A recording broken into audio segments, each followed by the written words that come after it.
listeners. My name is Cliff Ratza. I'm the author of 2 ongoing series of novels, the Lightning Brain series and its sequel, the Keeper series. And in addition to being an author and a writing coach, I teach at universities and have a consulting business. If you would like to learn more about me, my books, and my writing coach activities, please contact us via the lightningbrainseries.com website. The title of this podcast is The Landscape of Emotions, How Feelings Shape Our Thinking. And in it, I will describe a philosophical plus neuroscientific foundation to what emotions are and how they control so much of what we think and do. And before I do that, let me make emotional connections between Plato's Republic and the movie series Divergent. In Plato's Republic, society consists of 3 classes of people: the philosopher kings, the guardians, and the artisan workers. Their emotional makeup determines how their performance in Plato's educational system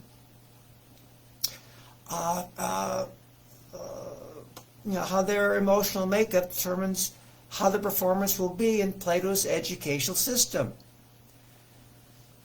And in the dystopian futuristic movie series Divergent, based on the books written by Veronica Roth, a society devastated by war survives inside a barricaded perimeter. It's constructed a 5-level society segmented by emotions. And the segments are labeled abnegation, amity, candor, dauntless, and erudite. Their labels tell you what kinds of emotions they exhibit. And let me mention some connections between emotions and the book Writing 21st Century Fiction by Donald Moss.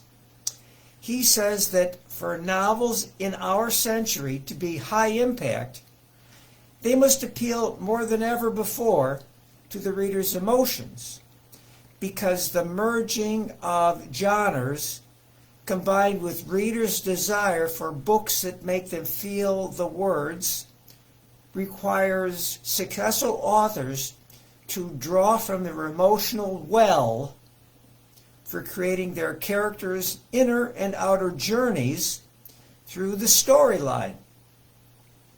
This should be a good reason why authors and writers will like this podcast. Please take a look at the book for more of the author's suggestions. And when I read the recently published books, Emotional, How Feelings Shape Our Thinking by physicist Leonard Mlodinow, and Grief, a philosophical guide by Michael Cholby, I thought a podcast talking about the landscape of emotions would be interesting to all. And after reading pertinent articles and watching video interviews of well-known neuroscientists and psychologists and philosophers who study emotions, like Antonio Damasio, Alison Gopnik, and Alain de Botton, I did my syntopical comparative analysis and came up with my video script. So here it is. This podcast should take perhaps 30 minutes to go through. Traditional philosophy, which traces its roots to the Golden Age of Greece, considers emotions to emanate from the spirit that dwells inside each person. And why do the gods or spirits place them in us? Well, emotions help us navigate through life and give us comfort and consolation for life's slings and arrows. Alain de Botton's book, The Consolations of Philosophy, offers wonderful examples. The Stoic philosopher Seneca illustrates how resolve and tranquility in the face of setbacks can serve us well. Or how De Montaigne's finding simple pleasures in living each day can give us joy. Socrates illustrates turning adversity to our advantage, and Nietzsche shows how heroic emotions can help us overcome obstacles, while Spinoza shows how love, rather than confrontation, can make us better. Traditional philosophy regales how the spirit or gods enable us via noble emotions that motivate people to reach for greatness and not dwell on sadness or loss. For example, it places self-control ahead of sympathy or empathy. Emotions are meant to help us in our daily lives.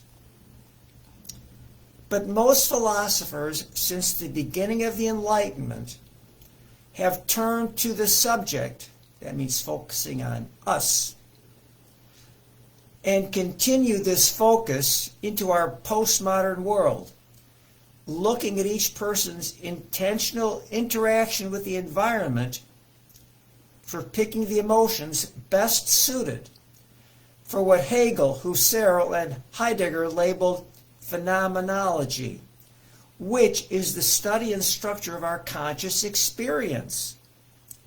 All this removes the spirit or the gods from the spotlight. And neuroscience replaces these sometimes fanciful conjectures with theory and supporting studies. There's a clever quote from neuroscientist Antonio Damasio: "No body, never mind." In other words, everything we are originates in the body, which interacts recursively with our brain. Here are some of neuroscience's findings. Neuroscience replaces Plato's charioteer, that's the superego, which is trying to control the id, that's our subconscious, and the ego, that's our conscious striving, with a mind-brain unity, taking sensory inputs from the body and environment and processing them to create emotions. And they are the interneural electrochemical outputs that make us do things either instinctively or reflexively. That's when we aren't consciously aware of what we are doing. For example, breathing. How many of you actually pay attention to breathing? I don't. I just do it. Or emotions can affect us consciously. Feelings are our cognition's recognition of emotions. Please note that the word emotion originates from using energy to put yourself into motion. Emotions have 5 characteristics. Valence, that means imparting positive or negative feeling. Persistence, they last longer than a minute or two. Generalizability, in other words, they can be caused by or trigger different feelings depending on brain state. Scalability, they go from lukewarm to livid response. And automaticity, they just emerge fast. Neuroscientists have conclusively demonstrated that animals experience all the emotions we humans do. And how do they know this? Well, from MRI, that's magnetic resonance imaging, MRI brain scans, or chip implants, which inject deep brain stimulation into animal brains, or from neurochemicals injected into different parts of the brain. And because animals appear to be conscious and have some sort of language, neuroscientists conclude that animals can feel, actually experience emotions. And microbiologists who look at individual cells theorize that all emotions trace back to electrochemical intracellular reactions. Brain scans, etc., show that cells clumped together in distinct parts of the brain are responsible for different emotions that can be converted into actual feelings. Think of emotions and feelings as signals that help us maintain or improve homeostasis. And in biology, homeostasis is the state of steady internal physical and chemical conditions maintained by living systems. This is the condition of optimal functioning for the organism and includes many variables such as body temperature, fluid balance, and these variables being kept within certain preset limits. Handling our emotions is a juggling act, and scientists conclude that brains have evolved over millions of years to generate emotions that help organisms accomplish their one and only purpose: to survive long enough to pass genes to the next generation. Here's the progression: electrochemical reactions to emotions and then to feelings. And that means the physical brain comes before cognition or thinking.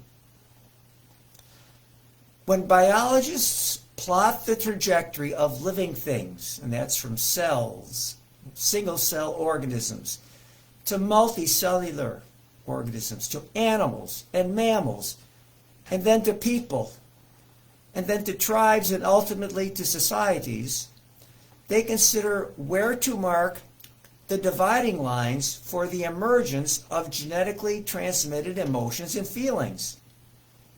There's even an area of study called affective neuroscience, looking to extend emotions and feelings into the psychology and characteristics of society.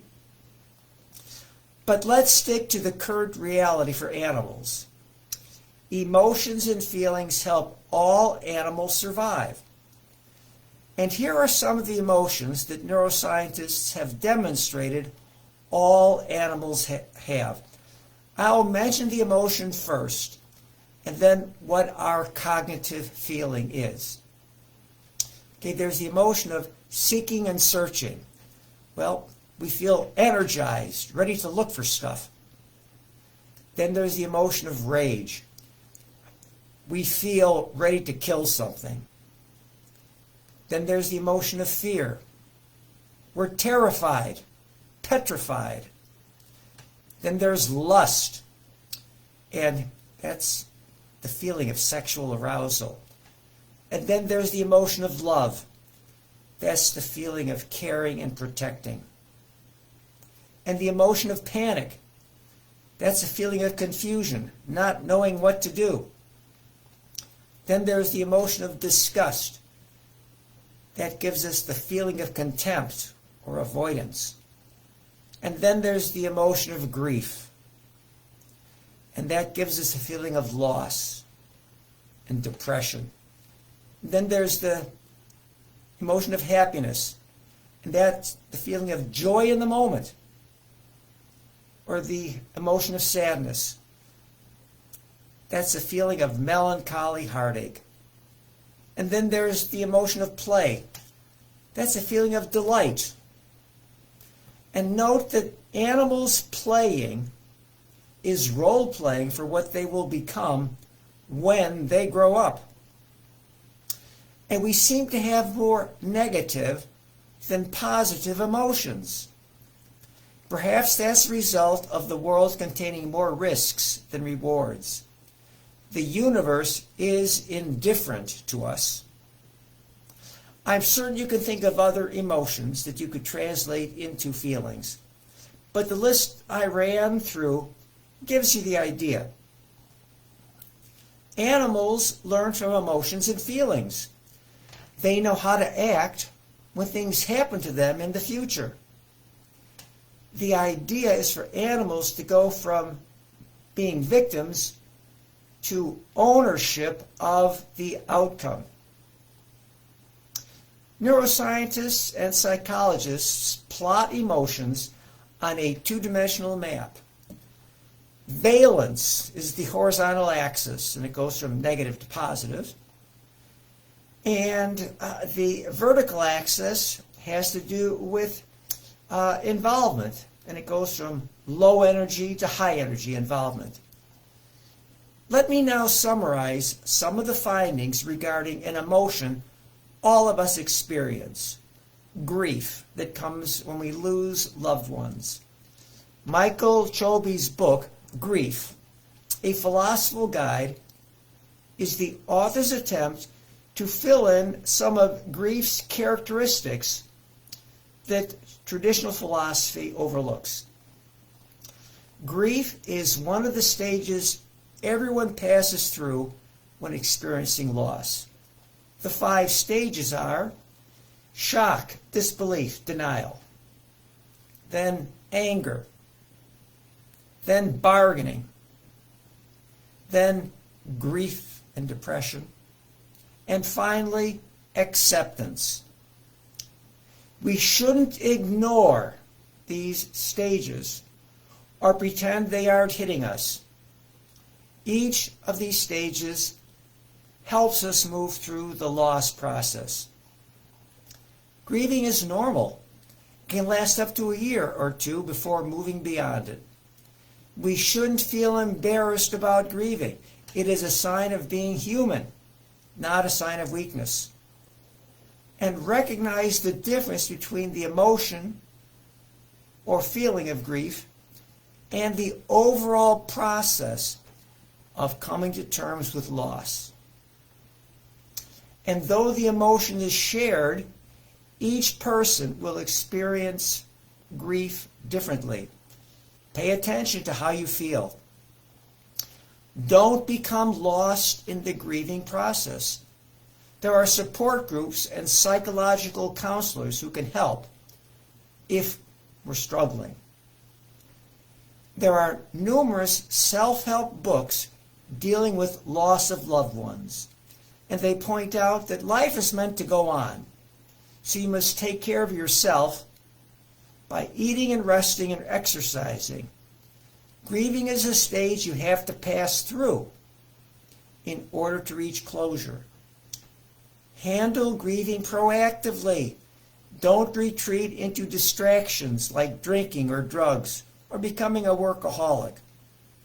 Look backward to honor the deceased, and then look to the future. And don't wallow in the pain of grief. Learn about yourself from it and move on. We have a duty to grieve. Doing so helps us and others reach closure, and we comfort one another. Go about as much of your normal life as you can during the grieving process. You're not suffering a mental illness. Grieving is like a regular illness that you must deal with. But try not to over-medicate. Use the self-help guidance instead. And remember, everyone experiences grief at least several times in their life. And I thought I would end my podcast by reciting a poem I wrote 10 years ago. It was about a year after both of my parents had died.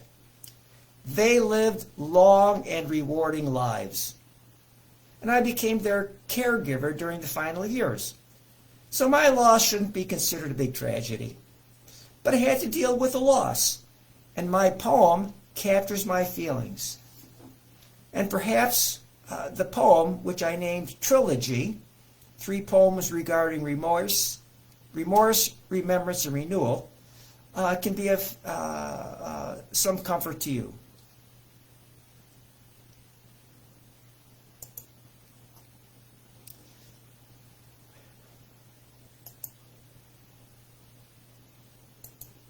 So let me show you the book.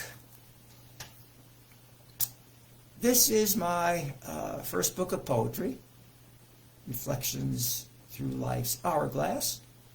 And I'll read to you the poems I mentioned. Okay. Trilogy.